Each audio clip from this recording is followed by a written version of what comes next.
Okey, kepada pelajar yang ingin menjawab dahulu, anda boleh pausekan video ini, kemudian jawab sama ada di mana-mana kertas ataupun buku.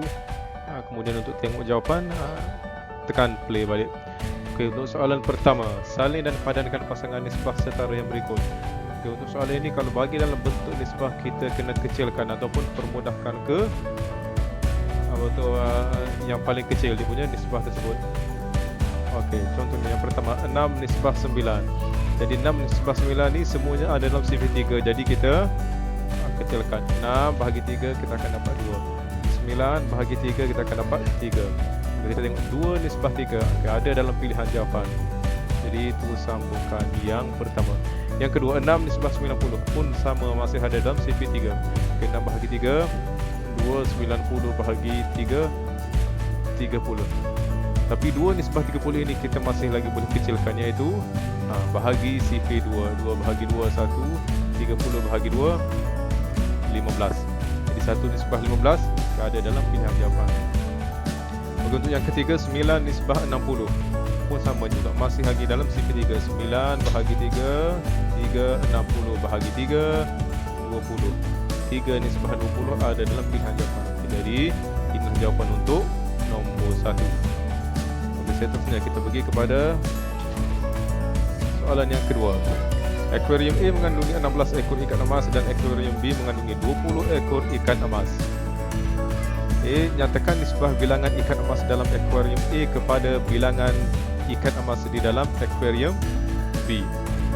Soalan A, seperti biasa, kalau anda nak jawab dulu, pause dan jawab, kemudian baru sambung tekan play untuk semak jawapan.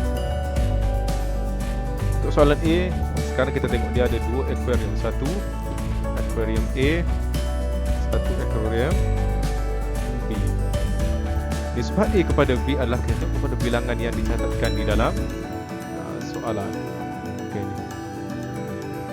Untuk akuarium A, dia mengandungi 16 ikan emas, manakala akuarium B mengandungi 20.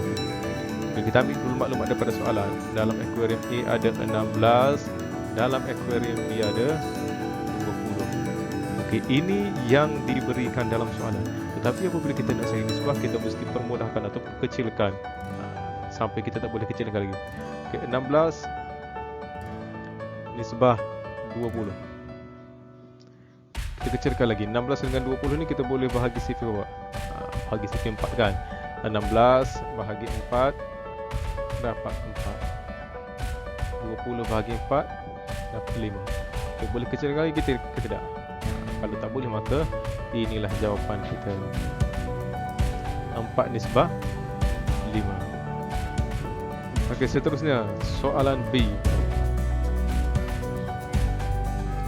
Sebilangan ikan perlu ditambahkan ke dalam setiap akuarium supaya nisbah di A kekal. Cari bilangan minimum ikan yang perlu ditambah ke dalam setiap akuarium itu. Sekarang sama juga macam yang tadi, kita buat dalam bentuk nisbah dia. A nisbah B. Okey, nisbah dia yang paling kecil adalah 4 nisbah 5. Apabila kita nak tambah ataupun tambah atau kurang, mesti mengikut sepadan. Sama kan, macam ni dia paling kecil, jadi kita kena tambah dia mesti ikut. Contohnya kalau macam ni, nak seterusnya kita akan darab 2.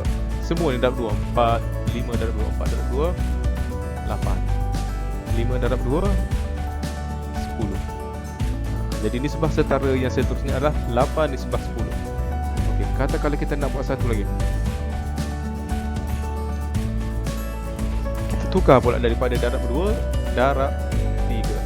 4 darab 3 12, 5 darab 3 15. Ini semua ni adalah nisbah yang setara. 4 nisbah 5, 8 nisbah 10, 12 nisbah 15. Okey, kemudian katakanlah kita nak cari nisbah setara yang seterusnya. Okey, kita darab 4 pula. 4 darab 4 16, 5 darab 4 20. Yang mana 16 dengan 20 ni adalah yang asal dalam akuarium A dan B.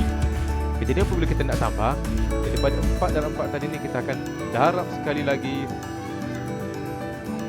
darab 5. 4 darab 5 20. Manakala 5 darab 5 25. Inilah yang paling hampir, yang lebih daripada yang asal. Asal dia ni 16 nisbah 20 yang ada dalam akuarium asal kan. Tapi apabila kita nak tambah, maka kita akan darab 1 lebih daripada yang tadi. Jadi 4 darab 5 20, 5 darab 5 25. Okey, soalan dia, cari bilangan minimum ikan yang perlu ditambah ke dalam setiap akuarium itu.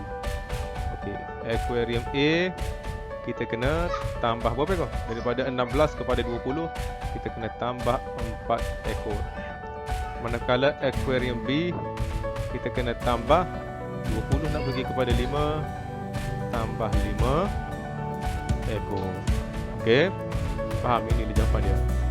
Soalan macam ni awak kena baca 2-3 kali, kemudian bagi fahamkan betul dia punya permasalahan itu. Gunakan apa yang kita dah belajar.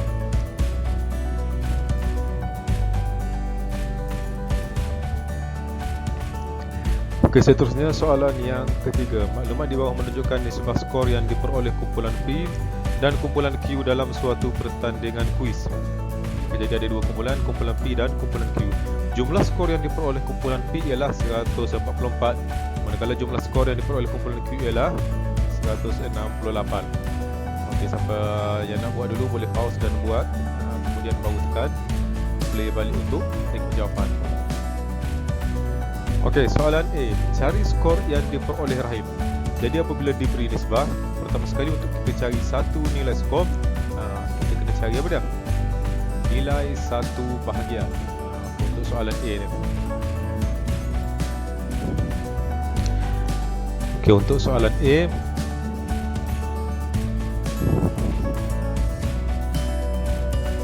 kita kena cari dulu nilai satu bahagian. Macam mana nak cari nilai satu bahagian? Yang dia bagi maklumat apa dia? Dua maklumat yang diberi dalam soalan ni.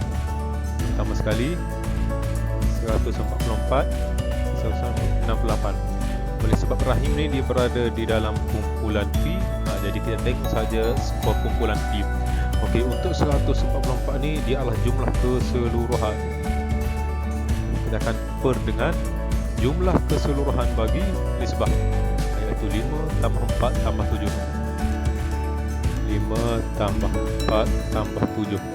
Ini selesaikan dulu yang bawah. Yang bawah ni 5 tambah 4 tambah 7, jadi 16. Kemudian 144 bagi 16 akan dapat jawapan 9. Ini adalah nilai satu bahagian untuk kumpulan P. Jadi apabila kita nak cari nilai rahim, nilai skor bagi rahim, maka kita akan ambil nisbah rahim tadi. Berapa nisbah rahim? Dia 4. Kita akan darab dengan nilai satu bahagian, iaitu 9. Maka kita akan dapat 36. Ini adalah skor yang diperoleh rahim. Okey, yang B. Nyatakan nisbah skor yang diperoleh Hasan kepada skor yang diperoleh Bala. Okey, untuk soalan ni, jadi kita kena cari Hasan dapat berapa, Bala dapat berapa. Untuk Hasan, kita dah dapat tadi Hasan ni. Dia masih lagi berada dalam kumpulan P. Jadi dia punya nisbah dia 7 darab dengan 9. Nilai satu bahagian sama. Jadi 7 darab 9, Hasan akan dapat 63. Ini untuk Hasan. Manakala untuk Q, ini kumpulan Q. Tadi kita cari tadi nilai satu bahagian untuk kumpulan P. Okey, jadi untuk kumpulan Q kita kena cari juga nilai satu bahagian dia dengan jumlah keseluruhan skor bagi kumpulan Q 168 bahagi dengan 3 tambah 2 tambah 1. Jadi 168 bahagi 6, kita akan dapat jawapan dia adalah 28. Barulah kita akan dapat tahu berapa yang Bala dapat. Bala ni, kumpulan ni 2 darab nilai satu bahagian untuk kumpulan Q, 28, maka Bala akan mendapat 56. Tetapi soalan dia kata nisbah Hasan kepada Bala. Jadi Hasan tadi 63, Bala dapat 56. Okey, apabila kita dah masukkan nilai, kita akan tengok sama ada dia boleh dikecilkan lagi ataupun tidak. 63 dan 56 masing-masing ada dalam sisi 7. Jadi kita kecilkan 63 bahagi 7 dapat 9, 56 bahagi 7 dapat 8. Jadi nisbah dia adalah 9 nisbah 8. Itu untuk soalan C.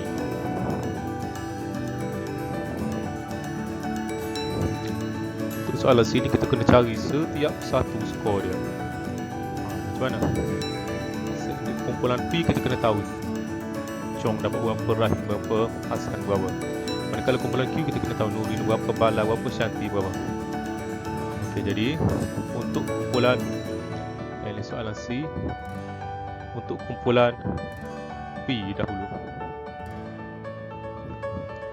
Cikgu buat ringkas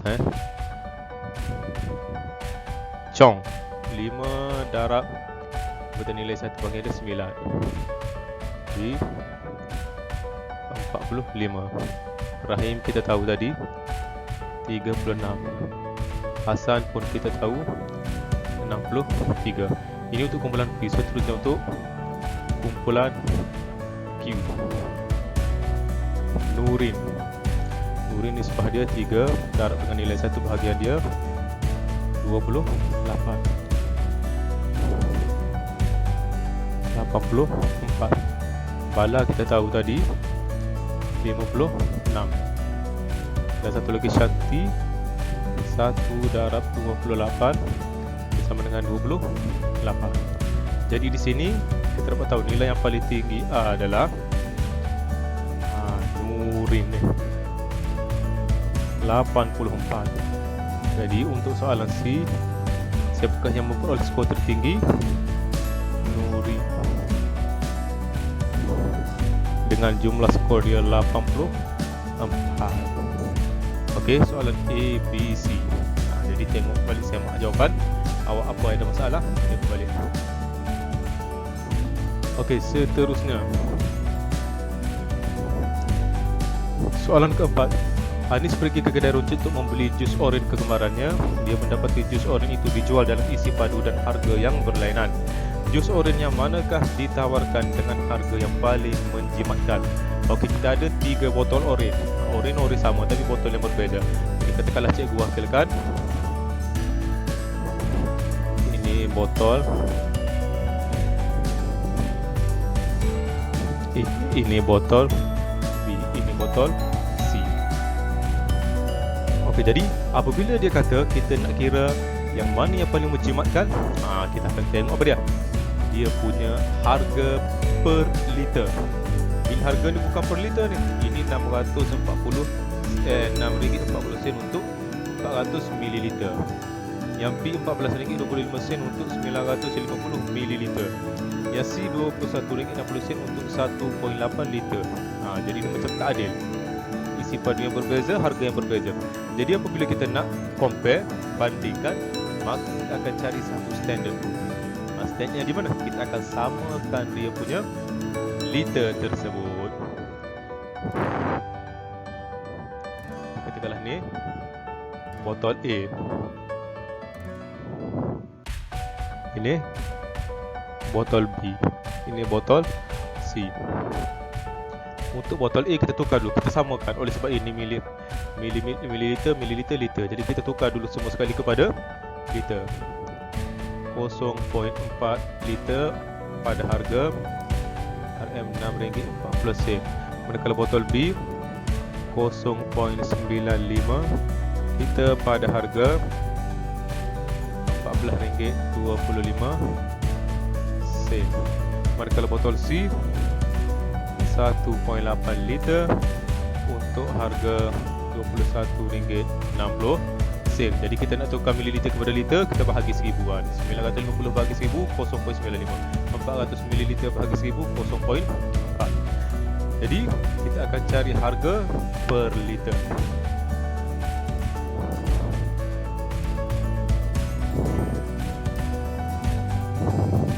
Maksudnya per liter ni pada harga 1 liter. Berapa dia dapatkan?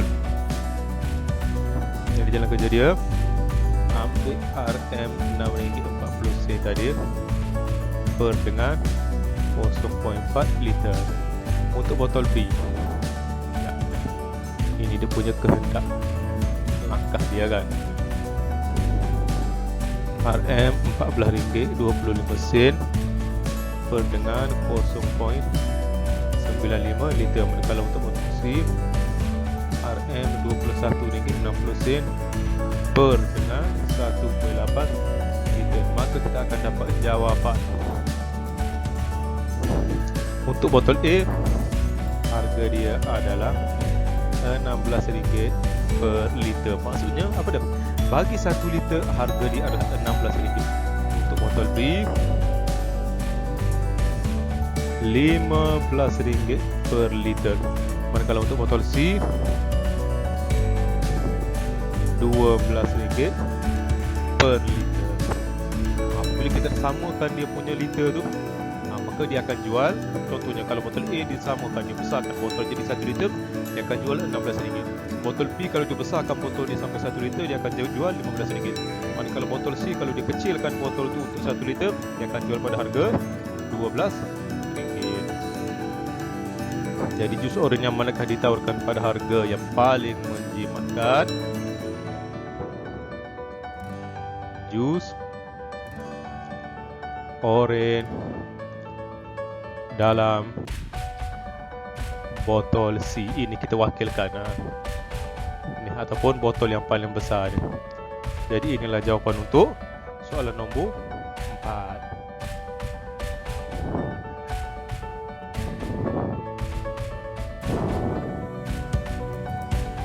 Okey, untuk soalan kelima, Puan Kavita mempunyai sebuah kolah dengan panjang 120 cm, lebar 60 cm dan tinggi 50 cm. Air dimasukkan ke dalam kolah dengan kadar 2.4 liter per minit. Jika Puan Kavita mula mengisi kolahnya pada jam 06.30, pada jam berapakah kolah itu akan dipenuhi air? Sekarang dia hanya bagi soalan sahaja, tak jumpa kan? Jadi kalau melibatkan penyelesaian masalah, pertama sekali kita akan cuba untuk keluarkan maklumat daripada soalan, sama ada melalui ayat matematik ataupun gambar rajah ataupun jadual yang mana sesuai ataupun berkenaan dengan soalan.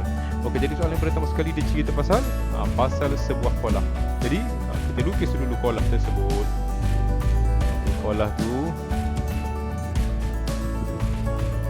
okey, ini bentuk kolah dia.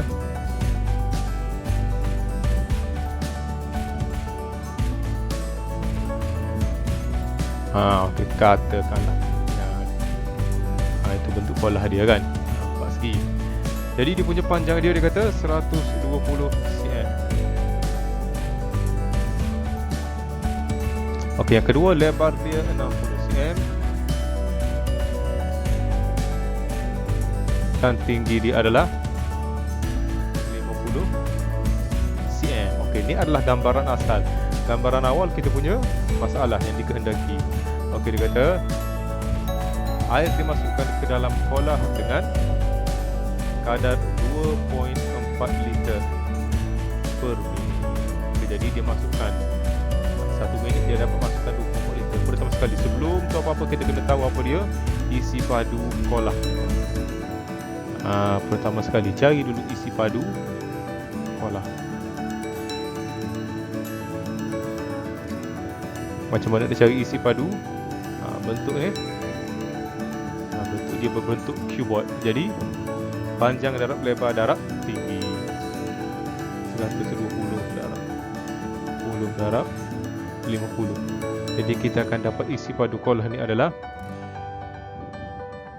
360,000 cm padu.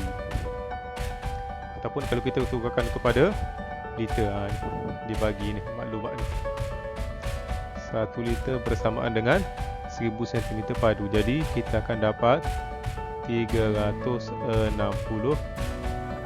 liter.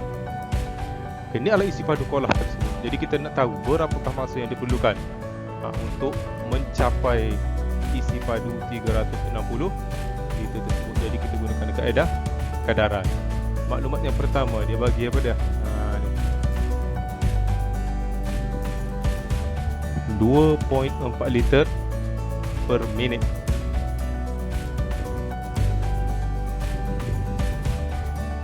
Jadi ini maklumat pertama yang dia bagi. 2.4 liter bagi 1 minit. Itu maklumat yang pertama. Dan maklumat yang kedua, kita akan cari masa yang diperlukan untuk mencapai 360 liter. Jadi sebelah sini 360 liter dalam berapa masa, berapa minit ni. Itu yang kita tak tahu tu, berapa minit untuk capai 360 liter. Jadi kita tak kisahlah. Ada yang dialihkan ke depan dulu, ada yang terus dinaikkan. Jadi kita nak capai ni, maka 360 liter per dengan 2.4 kita darab satu kan. Darab satu buat. Jadi 360 bahagi 2.4, maka kita akan dapat 150 minit. Jadi untuk memenuhi pola tersebut kita memerlukan 150 minit.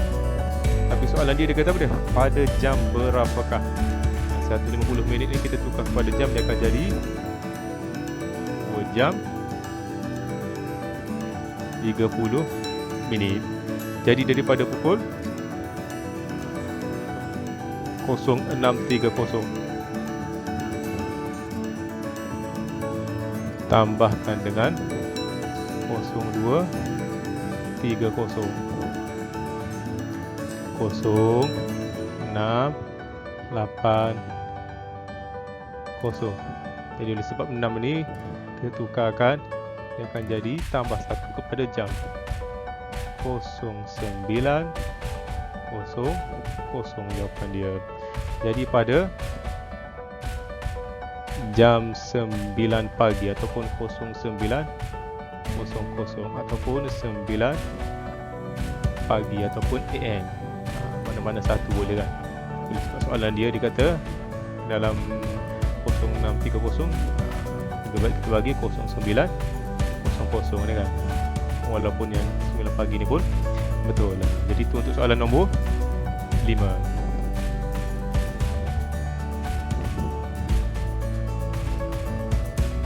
Okey, seterusnya soalan ke-6.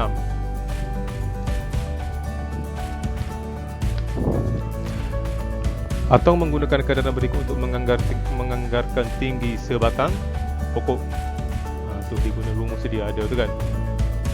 Tinggi atong ialah 1.55 meter dan dia mendapati bayangnya ialah 0.93 meter pada suatu petang. Anggarkan tinggi pokok itu jika panjang bayang-bayang pokok itu ialah 6 meter. Oleh sebab kita belajar dalam nisbah kadar dan kadaran, maka kita belajar dulu kaedah guna nisbah ni kan, nisbah dan kadar ni. Pun ada cara lain untuk cari tinggi pokok tersebut. Okey, jadi tengok kepada rumus yang diberikan. Ini rumus ni. Jadi kita akan gunakan sahaja rumus tersebut. Masukkan nilai yang diberikan ke dalam rumus ni. Okey, pertama sekali tinggi pokok kita tak tahu lagi kan. Ini kita tak tahu lagi. Jadi kita masuk ke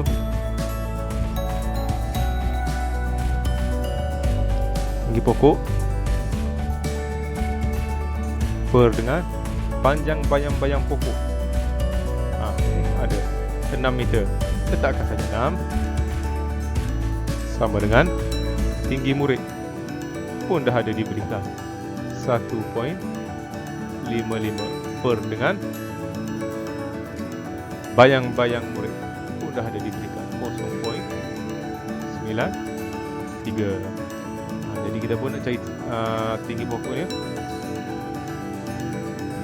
Yang 6 ni ke belakang. kita nak hilangkan 6, maka kita akan operasi dia bahagi, kita akan darabkan dekat sini, dekat belakang ni. Jadi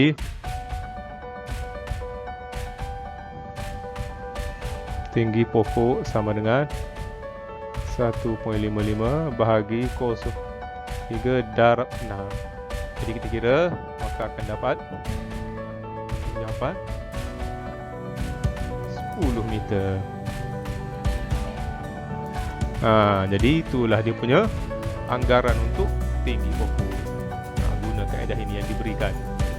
Dia ada beri rumus ni, jadi kita gunakan sahaja. Okey. Jadi itu untuk soalan ke-6.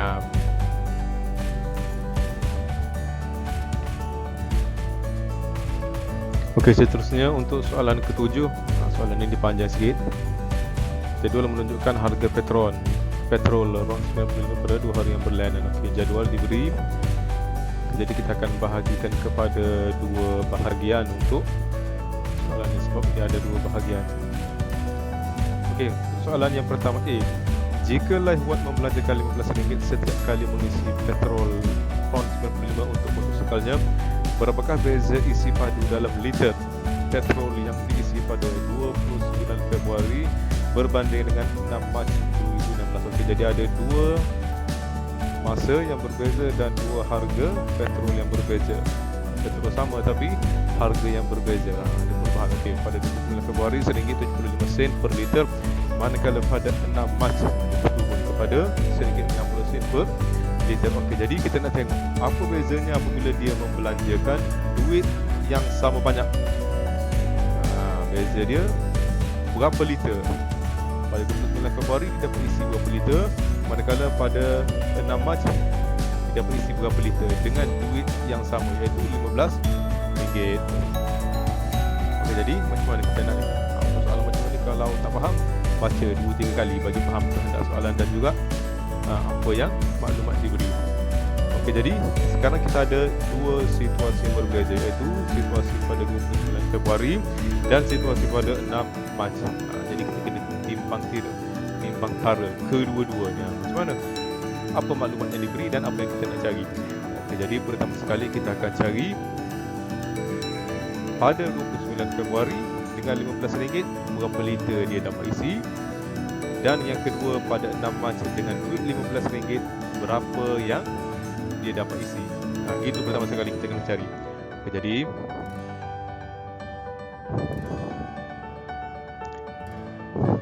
kita tengok pada situasi pertama 29 Februari. Ini sama juga, kita guna kaedah kadaran.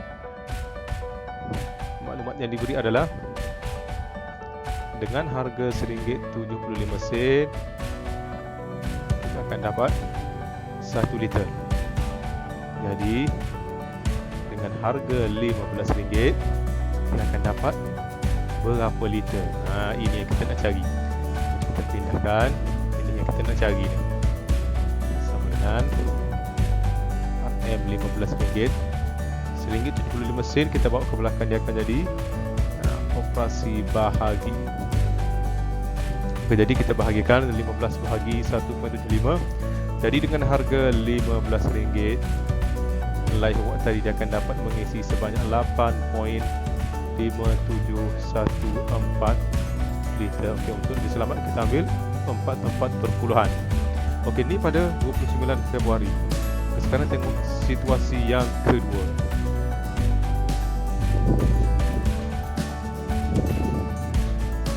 Iaitu pada 6 hari bulan 6. 6 hari bulan 3.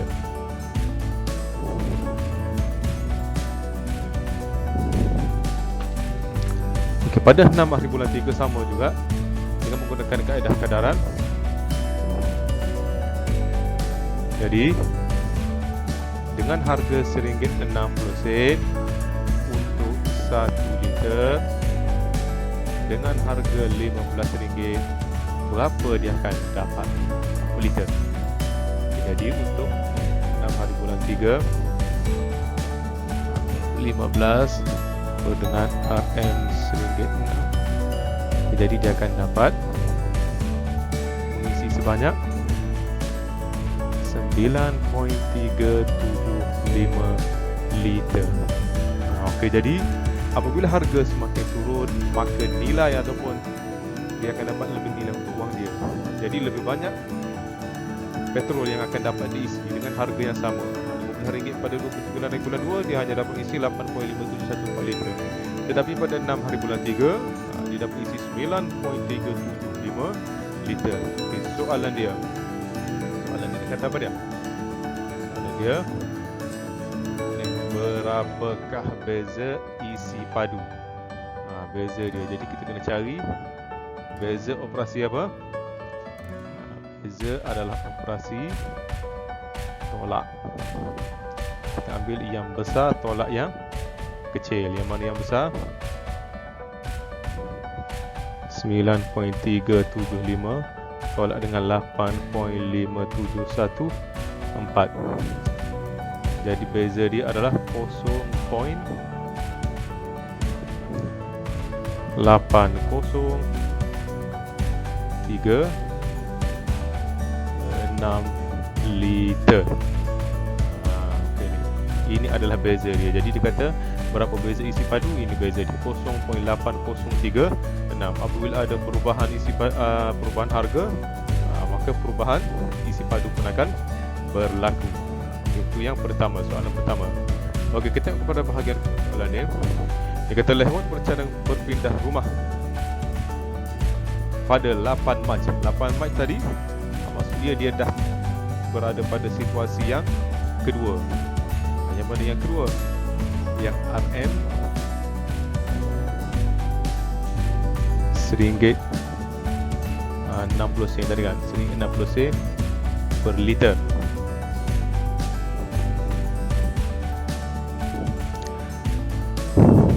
Okey, sewa bulanan dia semasa 300, tapi apabila masuk rumah baru 340. Sekarang kita tengok jarak pergi dan balik tempat kerja dia. Semakin apabila dia berpindah, semakin dekat lah kan. Tapi kita kena tengok juga dia punya faktor sewa bulanan. Jadi kita kena kira dulu dalam masa sebulan tu berapa jumlah minyak yang diisinya, kos dia. Apabila dia berada di rumah semasa, comparekan dengan rumah baru. Kita kena tengok dia punya kos minyak tersebut. Jika kadar penggunaan petrolnya ialah 20 km per liter. Ini maklumat yang pertama.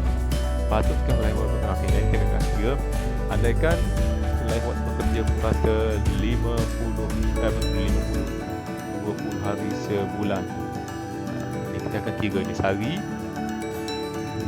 24 km untuk rumah semasa, rumah baru 18 km.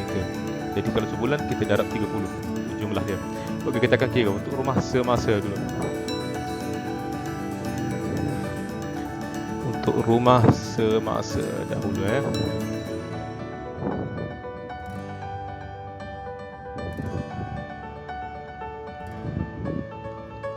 Untuk rumah semasa jarak perjalanan.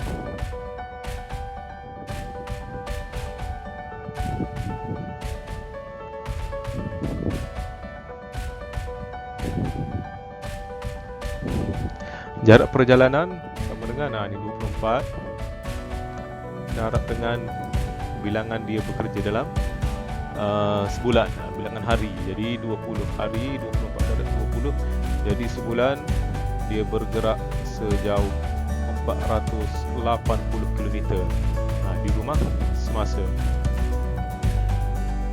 Okay, sekarang kita akan kira pula jumlah petrol. Jumlah petrol.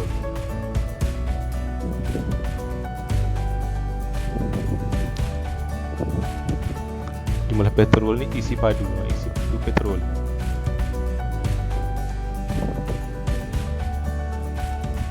Okay, jadi kita sebut sama juga buat guna kaedah kadaran. 20 km ini dia punya motor dia 20 km dia mendapat dengan pergerakan dengan menggunakan 1 liter. Jadi kalau 440 km dia akan menggunakan berapa liter? Jadi naik ke sini. Jadi 480 bahagi 20. Jadi dia akan dapat apa? 24 liter. Jadi dia akan gunakan 24 liter. Jadi 24 liter ni kita akan kira kos dia, kos petrol.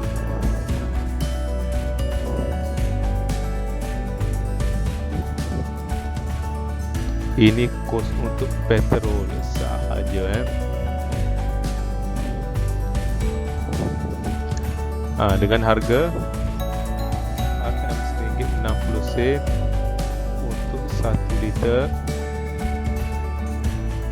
Jadi dia akan gunakan berapa RM apabila dia memerlukan 24 liter.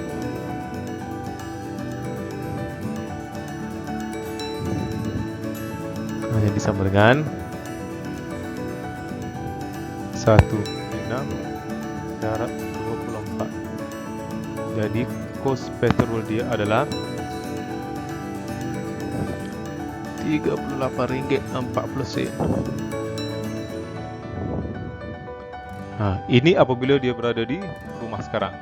Okey, sekarang kita akan tengok kalau dia berpindah ke rumah baru.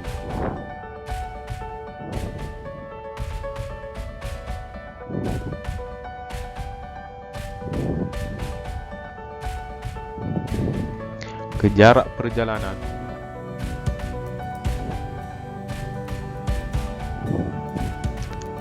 Jarak dia 18 km. Jarak dengan 20 hari. Dia bekerja dalam sebulan. Jadi kita akan dapat 360 km. Jadi makin dekat kan. Kita kira jumlah petrol dia pula.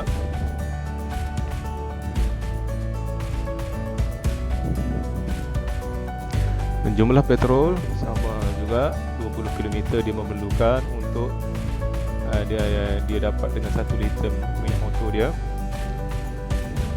Tapi yang ni 300 km. Jadi berapa liter yang dia perlukan?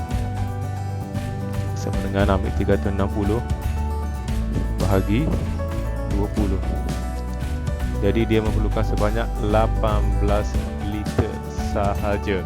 Jadi kita akan kira kos petrol dia.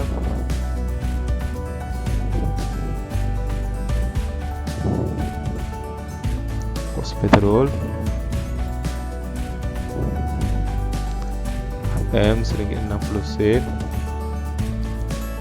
untuk 1 liter sama dengan RM berapa kita akan dapat untuk 18 liter. Jadi dapat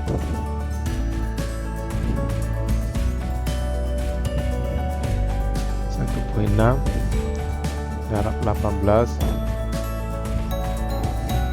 RM28.80. Okey, jadi kita akan tengok. Okey, sekarang jumlah kos petrol untuk rumah semasa RM38.40, manakala untuk rumah baharu RM28.80. Sekarang kita akan tambahkan untuk rumah baharu.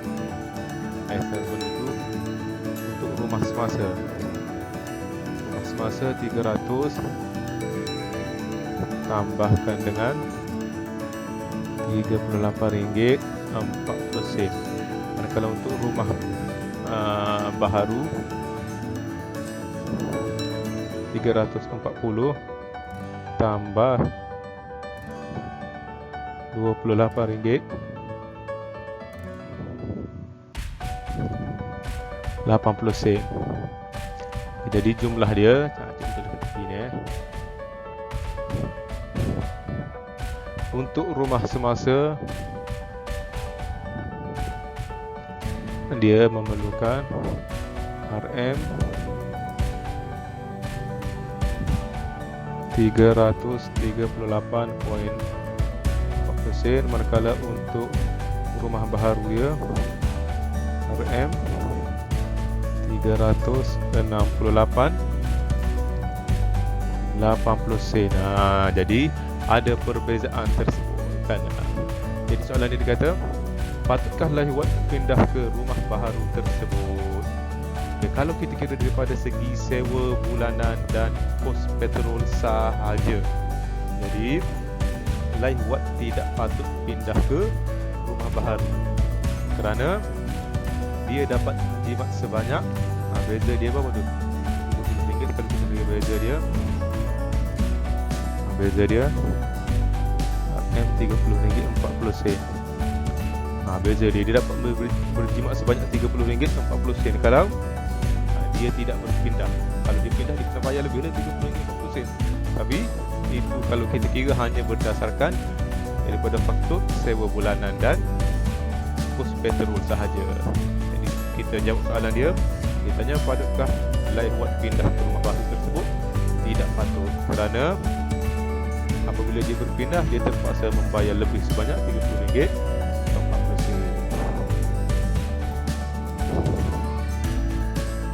Okey, sekian untuk soalan nombor 7.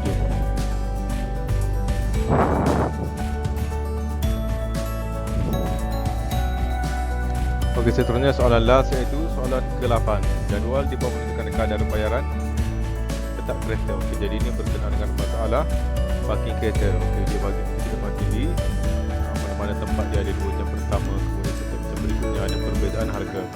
Okey, jadi kita tengok kepada soalan A dulu. Dia bahagi kepada 2 bahagian.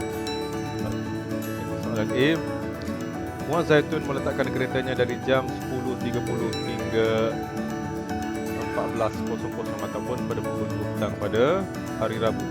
Berapakah yang perlu dibayar oleh Muaz Zaitun? Jadi kita tengok pertama sekali kita kena tahu dulu berapa jam yang dia parking kereta tu.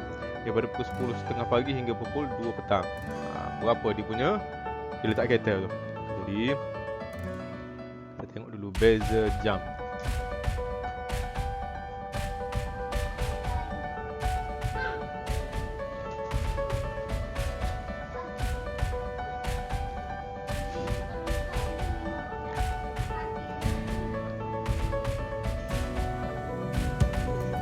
Okey, jadi dia letak kereta dia tersebut, dia parking kereta tu selama 3 jam 30 minit. Jadi kita dah tahu dia punya beza jam tu, jadi kita akan kira sekarang.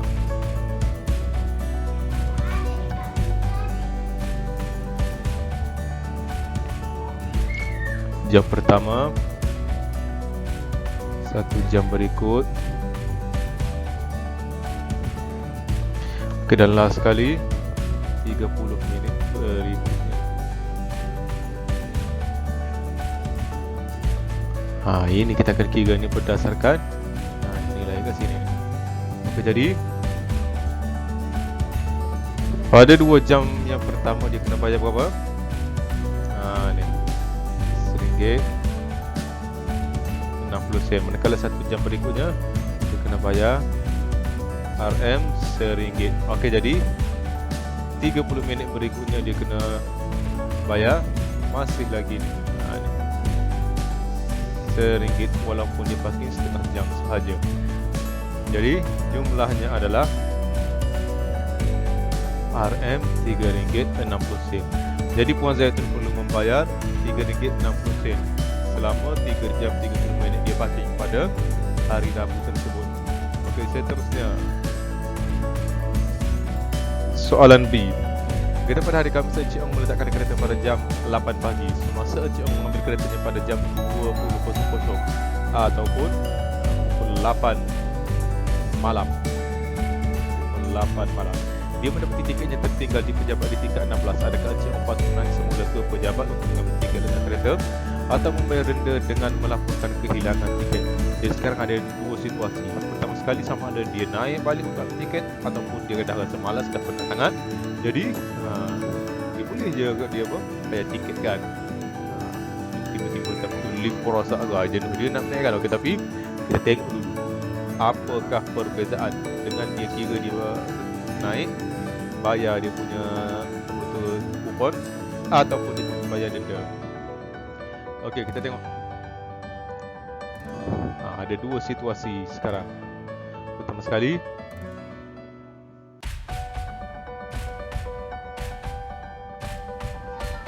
naik semula. Kita akan kira untuk naik semula ni. Untuk naik semula, beza jam sama dengan 20.00 tolak 08.00 12.00 ataupun 12 jam. Okey, jumlah bayaran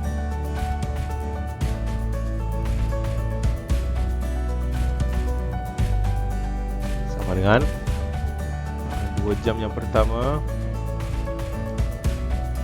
tambah 7 jam seterusnya, kemudian tambah 2 jam yang lebih daripada pukul 5 tu kan.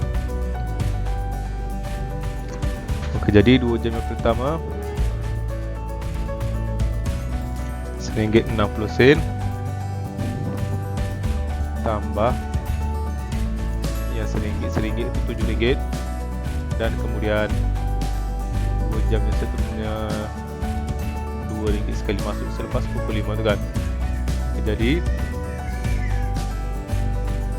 jumlah yang dia perlu bayar adalah RM10.60. Okey, ini kalau dia naik semula. Sekarang situasi yang kedua adalah dibayar terus dia kan. Bayar denda.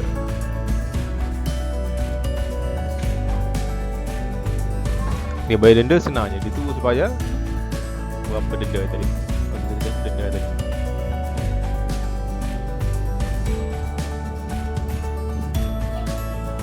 Bayar denda tadi RM20 kan.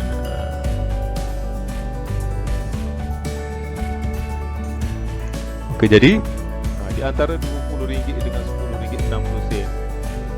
Jadi yang mana patut? Kata patut naik semula